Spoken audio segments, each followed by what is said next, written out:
তিনজন হিন্দু শিক্ষার্থী আছে, শিক্ষক আছে, গীতা পাঠ করতে বলা হচ্ছে, সে গীতা পাঠ করতে পারতেছে। এই স্কুলে ম্যাডাম গীতা পাঠ করলো, বিশাল একটা গীতা পাঠ করলো, ভালো লাগলো না? আমার ওই স্যার আছে, সুন্দর তিলাওয়াত করলো। এগুলো তো আমাদের অর্জন, তখনই আমরা ভালো হবো। ওই ওনাকে যদি কিন্তু আমাদের স্টুডেন্ট হয়ে গেলে ওর ফিউচার ভালো হবে। আবার আপনি যদি বলেন চোখ দিয়ে কিচ্ছু হবে না, কি হ্যাঁ, আমি একটু টেনশন করতাম। আমার এক টিচার আমাকে বলতো তোকে লবণ বিক্রি করে খাইতে হবে। আমি যখন ওই দোকানে যেতাম, লবণের বস্তার দিকে দেখলে আমার একটি নাম সব হৃদয় জয় পায়। একাইটিস গর্বের ধ্বনি, জ্ঞান আর সাহসে গড়া বিজয় গাথা অনন্ত কবনী।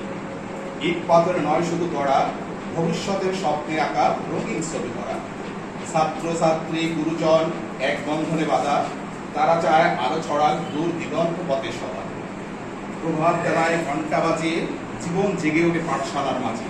নতুন আশা, নতুন চেতনা, প্রত্যেক ক্লাসে ফুটে ওঠে জ্ঞানের জয়গাথা।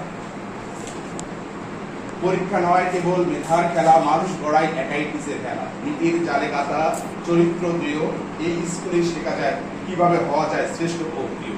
ধন্যবাদ। ওনাকে এটাই দেয়, এবার দুই তালি দিয়ে ওনার দিকে তাকিয়ে বলুন ওয়াও, আবার দুই তালি দিয়ে ওনার দিকে তাকিয়ে বলুন ওয়াও।